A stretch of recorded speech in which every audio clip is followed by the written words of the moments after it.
오늘 미국 대통령 선거에 막이 오릅니다. 조 바이든 민주당 후보는 여전히 트럼프 대통령과 뚜렷한 지지율 격차를 보여주고 있습니다만 지난 2016년의 기억이 발목을 잡고 있습니다. 득표 수에선 밀렸지만 선거인단 전략의 승리로 대통령직에 올랐던 트럼프 대통령이 이번에도 대역전극을 쓸 수 있을지 그 뚜껑이 오늘 열립니다. 오늘 이슈 분석에서는 선거 직전 미국의 상황과 특히 한미 경제 상황 엮어서 대선 이슈 살펴보겠습니다. 양준석 가톨릭대학교 경제학과 교수 나왔습니다.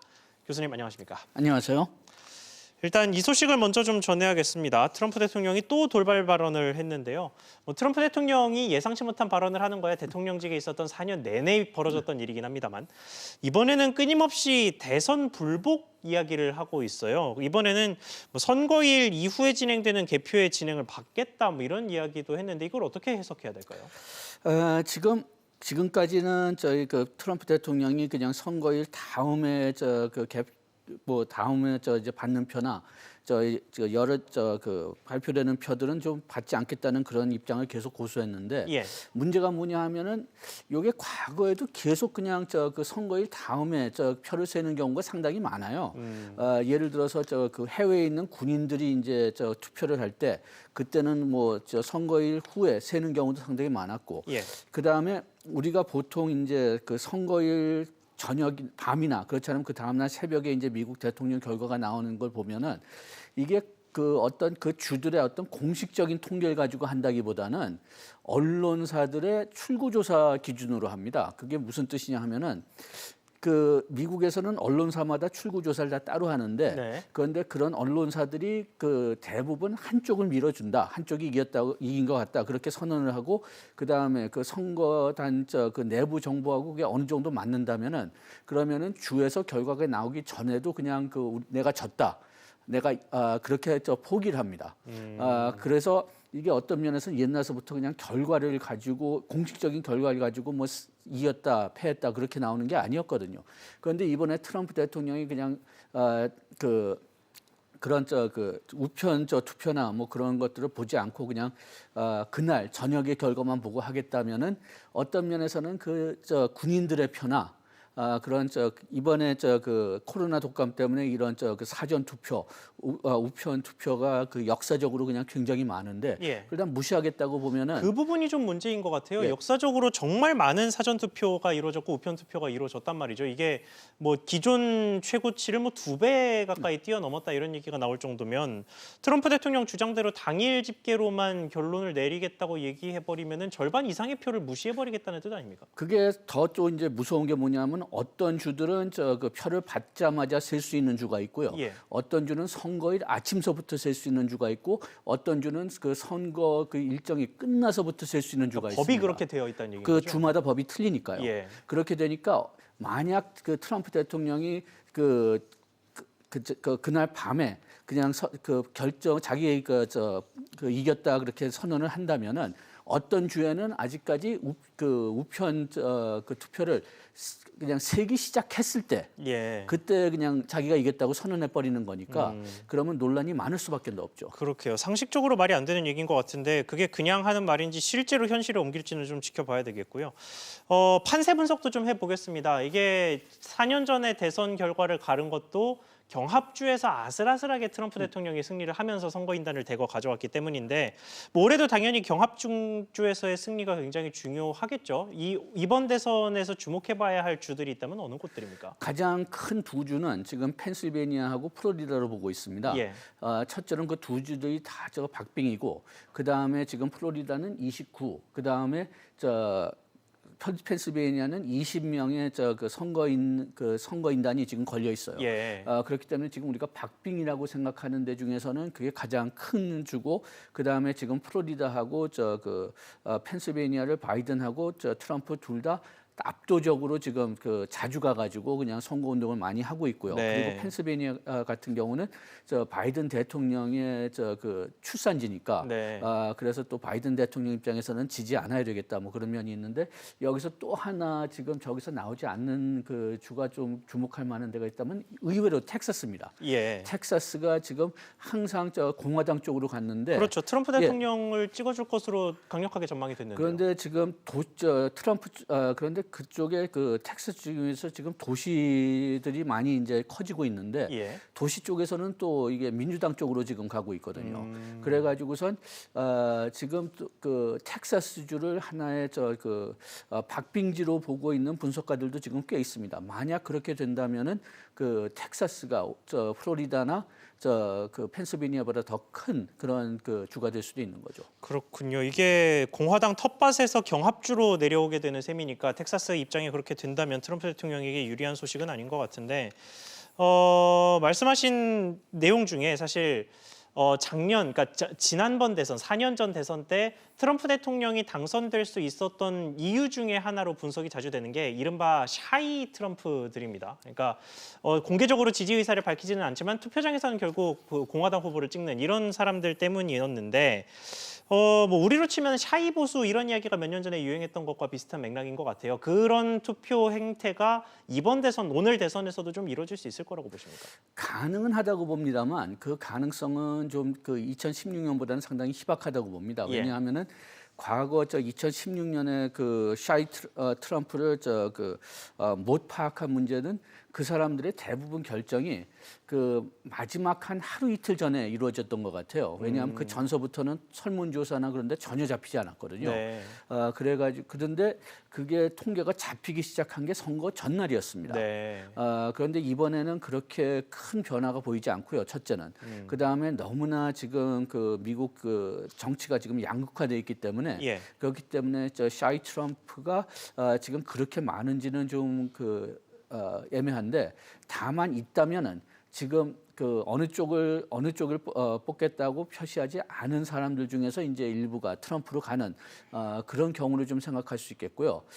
지금 샤이 트럼프가 만약 있다면은 그러면은 2016년처럼 좀 교육 수준이 낮은 백인들, 네. 그 다음에 또 의외로 흑인 남자들이 좀 될 가능성이 있다고 해요. 흑인 예. 남자들이 의외로 원래는 민주당을 많이 밀어주는 판데 이번에 좀 이상하게 민주당을 좀 덜 밀어준다는 이야기가 있거든요. 네. 그렇게 해서 만약 샤이 트럼프가 있다면 그쪽에서 나올 것 같은데 그런데 지금 뭐 대부분 분석가들은 샤이 트럼프가 그렇게 많지 않을 것 같다고 보고는 있지만은 그래도 2016년에 경험이 있으니까 예. 그러니까 그냥 완전히 배제할 수는 없는 거죠.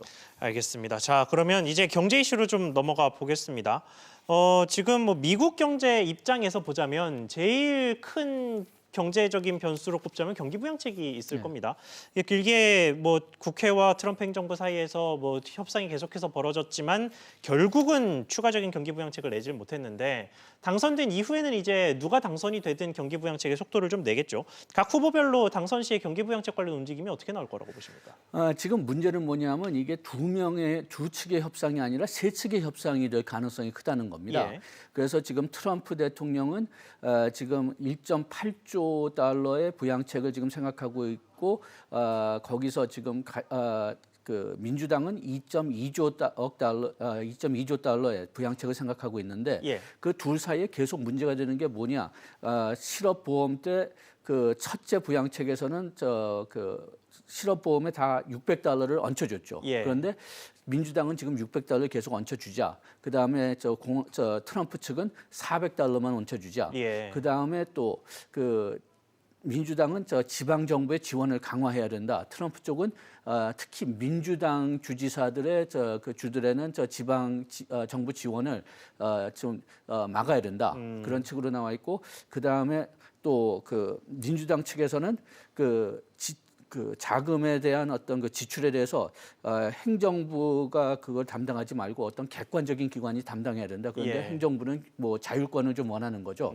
그런데 여기서 이제 세 번째 또 플레이어가 있는 게 누구냐 하면 그 공화당, 특히 공화당의 저 상원이에요. 예. 공화당의 상원에는 지금 어떤 면에서는 트럼프가 패배할 그 준비를 하고 있는 것 같습니다. 걔네들은 지금 1조 달러 이상은 안 된다고 나오고 있어요. 네, 굉장히 보수적으로 나오네요. 굉장히 보수적으로 나오는데 그게 지금 미국 그 예산 적자가 너무 심하기 때문에 예. 부양책을 너무 크게 하면은 안 된다. 그렇게 지금 주장으로 나오고 있고 이게 어떤 면에서는 오바마 행정부의 주장으로 돌아간 겁니다. 예. 그러니까 또 민주당 쪽에서는 트럼프가 대통령이었을 때는 그냥 세금을 깎아가지고서는 오히려 예산 적자를 크게 늘리지 않았느냐. 그렇게 나오고 있지만은 하여튼 일단은 지금 상원에서는 1조 달러 이하로 가겠다. 그래가지고 지금 그게 풀리지 않을 가능성이 큽니다. 저 트럼프 대통령이 네. 이기던 지던. 알겠습니다. 자, 지금 조금 전에 민주당에서 세금을 가지고 공화당을 공격했다라고 말씀을 하셨는데 바이든 후보가 당선이 된다면 애초에 바이든 후보 공약에 있습니다. 법인세 인상 같은 세금 인상 공약들이 좀 있는데 지금 코로나19 상황으로 미국의 실업자들도 많지만 기업들도 꽤나 힘든 상황일 테라서 바이든 후보가 당선이 된다고 해서 공약대로 바로 세금을 특히 법인세를 그렇게 올릴 수 있겠느냐 이런 전망들이 좀 많거든요. 교수님께서는 어떻게 보십니까? 그게 그 바이든이 법인세를 올린다고 하는데 그게 트럼프 대통령이 내렸던 그 법인세를 다시 복원하는 그냥 거죠? 복원하는 예. 쪽으로 돼 있거든요. 그렇기 때문에 그리고 이러한 법령을 통과시키려면은 대통령이 된 다음에 100일 이내에 통과시키는 게 보통입니다. 그렇기 때문에 이게 빨리 움직일 수는 있는데 예. 그런데 지금 좀 문제가 되는 게 이 법인세를 올리는 건 당연히 기업들은 싫어하겠고 지금 말씀하신 대로 그 법인세 그 기업들은 부담이 된다. 그렇기 때문에 어떤 유예 조치나 그런 장치가 좀 있을 수는 있지만은 예. 원래는 이렇게 법인세를 트럼프 대통령이 깎을 때 만약 이렇게 깎으면은 그러면 투자가 많이 오를 거라고 생각을 했는데 투자가 별로 오르지 않았거든요. 예. 오히려 기업들의 뭐 어떤 유보 현금이나 그렇지 않으면은 자기네 주식을 다시 그냥 구매하는 그런 행위로 좀 돈을 많이 썼다는 통계가 계속 나오고 있기 때문에 예. 뭐 기업들은 반대하겠지만은 그 얼만큼 국민들이 반대할까는 조금 좀 예. 애매합니다. 알겠습니다. 자, 그러면 이제 우리나라 이야기를 좀 해보겠습니다. 전반적으로 봤을 때 바이든 후보가 당선이 됐을 때 우리나라의 경제 성장률에 조금은 더 도움이 된다. 이런 식의 분석이 좀 많이 나오는 것 같아요. 왜 그런지 봤더니 민주당이 당선이 되면 아까 저희가 앞서 이야기했던 것처럼 정부의 재정 지출을 크게 늘릴 것이고 그게 미국의 경제 성장을 촉진시켜서 나아가 우리나라에게도 도움이 된다. 이런 식의 논리더라고요. 어떻게 보십니까? 맞는 말이라고 보세요? 지금 일단은 좀 저는 맞다고 봅니다. 왜냐하면은 뭐 무디스나 뭐 옥스퍼드 이코노믹스 같은데도 바이든 대통령이 선거되면은 성장률이 더 올라갈 거다 그런 식으로 이제 지금 나와 있고 그 다음에 지금 일단 코로나 독감을 해결하기 위해서는 정부 지출밖에는 지금 답이 없거든요. 예. 그런데 아까 얘기했지만 지금 트럼프는 좀 돈을 많이 쓰고 싶은. 그러한 생각을 가지고 있지만은 네. 좀 효과적으로 사용할 수 있을까는 좀 애매합니다. 거기에 비해서 이제 공화당은 다시 좀 그 예산 지출을 줄여야 된다는 파로 좀 돌아가고 있는 것 같기 때문에 일단은 코로나 독감에 그 정부 지출이 필요하다는 걸 생각해 본다면은 민주당이 그래도 다음 한 1, 2년 동안은 좀 더 그 합리적이지 않을까 좀 그런 생각 가지고 있거든요. 그러면은 예. 미국 경기가 회복돼야지만 이제 다른 나라들도 회복할 수 있는 그런 기미가 보이는 건데 그래도 또 한 가지 얘기하고 싶은 거는 이게 어떤 면에서는 정부 지출이 가장 중요한 변수가 아니라 코로나 독감 그 통제가 가장 중요한 확산세가, 변수거든요. 그런데 지금 트럼프 대통령은 지금 코로나 독감 그 통제는 완전히 실패를 하고 있어요. 예.